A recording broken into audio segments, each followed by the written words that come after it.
Alright everyone, today's video is the pros and cons of turnips. We're going to focus on as many benefits as possible and the cons that come along with growing turnips. So like normal, I'm going to start off with the cons of the plant and then we'll end on the pro side of things. So first off, turnips have a con of cold tolerance.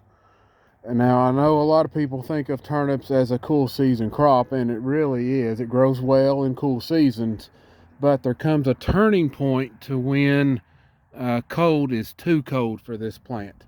So if you're in a situation where you're getting repeated frost, eventually this will kill your turnip, or a pretty decent majority of your turnips. So the ones that do survive will look really bitten back to where mainly the bulb is exposed and there's probably a little bit of green sitting on top of it. So this turnip, or the turnips in general, don't have the high resistance that you might think they do, especially compared to plants like cereal rye. Nowhere near the tolerance of cereal rye. So eventually these will die off or get bitten back severely enough to where they just won't provide a lot. So the other con that comes along with this is the short amount of time that turnips maintain a good function in your food plot for the majority of your fall and winter season. When it gets really cold, especially the further north you go, turnips will have a really hard time surviving in that type of situation. Now, for guys living further south, especially toward the further or the closer to the coast you get, the better off these tend to do. Now, another con that shows up, especially for people that do a multiple species planting, is the space that it takes up. These plants take off very quickly and can cover a lot of ground, especially with healthy soil.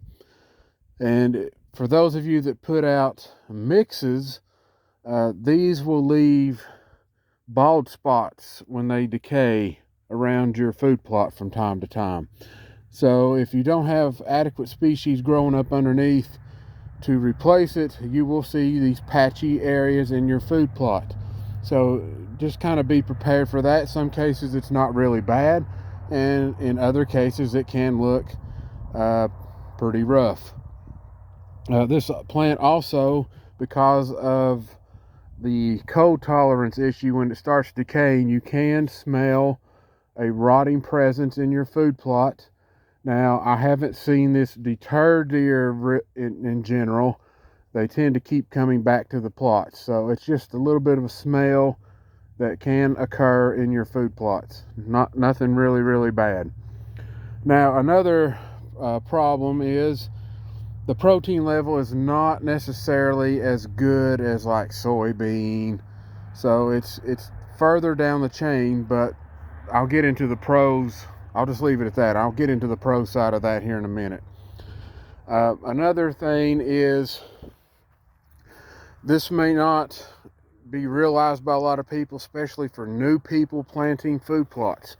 Turnips are kind of viewed on television as something that deer will destroy. They'll pull them out of the ground, they'll eat your bulbs, they'll eat the green leaves. There won't be nothing left. However, this is one of the cons that shows up with turnips. The variety in which deer, let me take it back. Let me rephrase that. The wide variety of taste that deer have play a role in what attracts deer to turnips. So in some cases, people will claim that turnips are destroyed, and they would be right, because that's what their area is showing. Deer really like them. Well, in my case, deer don't really like turnips, so they are pretty much left alone, and every now and then I will see one that has been hit. Nothing, really that pops out to me going, man, my deer love turnips. So be prepared for a wide variety of how deer attack turnips. They might go all in and destroy your plot, or you might not see hardly anything happen at all. So there's not a huge list of cons that come with turnips. Now there is some reports that I've seen, which I cannot verify. I want to stress this, cannot verify this, but I have seen a few pro people state that if they're mixing turnips with other plants, that their soil doesn't respond as well as if they just got rid of the turnips and put something else in its place. So when they plant turnips, they always plant it as a single species to preserve the soil.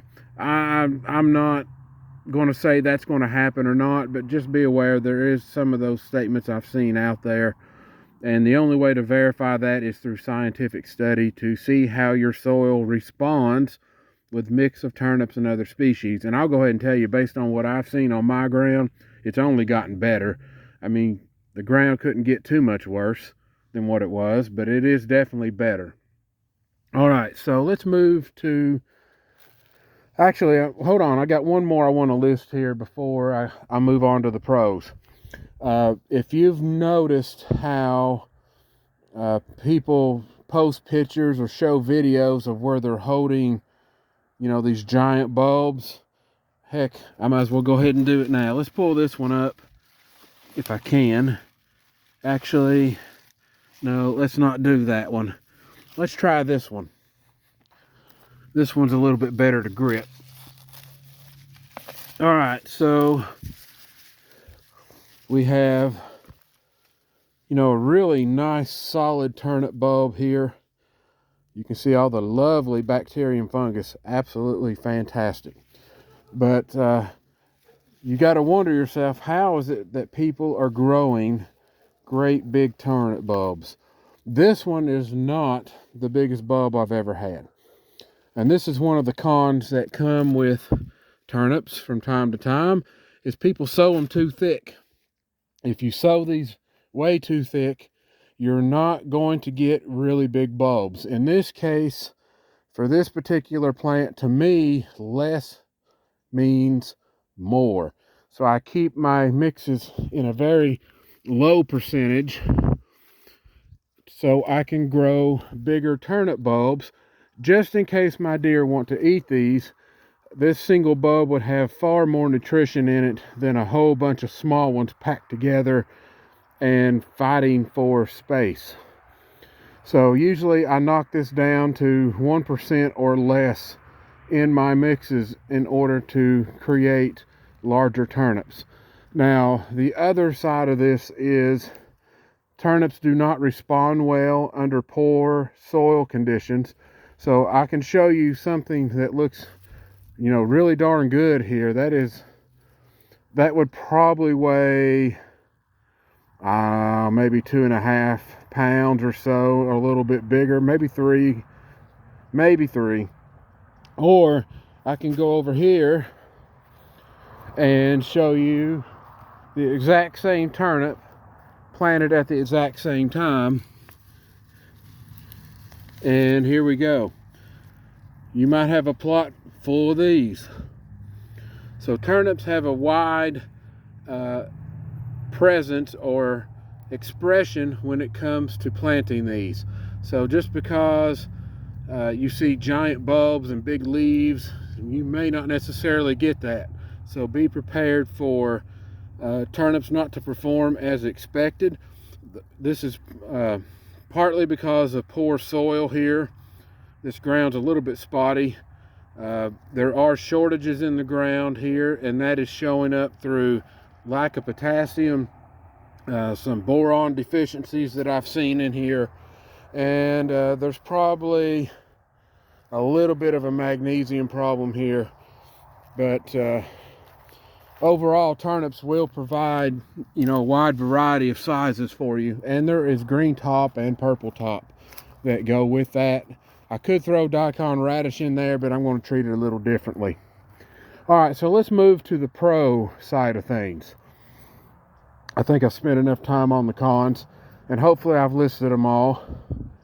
But and on the pro side of things here, we have rate of growth. Turnips, when they come out of the ground, they will grow very quickly. bulbs can develop very rapidly. So if you're looking for fast food to show up, putting turnips in your mixes will do that. Now in other cases, like what I showed with this example, all right, we have what I call the bulldozing effect that turnips make. This is like growing a rock. Turnips will push your soil out of the way. And then when you remove them, you get these big pits. That is soft soil now. Or if you just let them rot, they will cause soft voids in your soil, which the next plants that show up and grow in this spot can do much better because the soil is softer. You can see here how healthy ground playing a role here, a good pro here. Turnips are very sensitive to nutrition, at least what I've seen. So there's a lot of fungus and bacteria in this soil, and it has helped feed and grow actually a really nice turnip bulb. So this will bulldoze my soil, soften it up, and prepare for the spring and summer plants.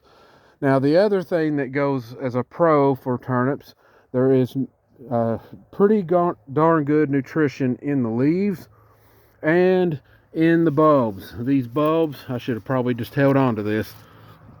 The bulbs are packed with nutrition, especially trace minerals. Not a high source of protein, but it does give you the essentials and vitals that deer need. These plants are also flushed with water. Over 70% of this plant is basically water. So if deer are having issues finding water, this may turn them onto it because of the water content in the leaves. Turnips also have somewhat of a bad rap for taste, and that's just varying on how many frost hit turnips. But overall, that's one of the reasons why I think deer kind of fluctuate on how hard they hit your turnips, is the variety of taste that turnips can make here. So it can be good, or it may not be something deer want.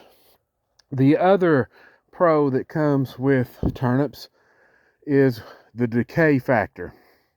Turnips rot really fast compared to a lot of other species. So these leaves that are turning yellow here will decay very quickly. As you can see, it's already just about shriveled up to nothing here. And that fast decay will help feed not only your spring and summer crop, but it will also help with your fall and winter crop. This will help with your clovers, ryegrass, or cereal rye, not ryegrass, keep that out of your plot. But all your other species can feed off a decaying turnips.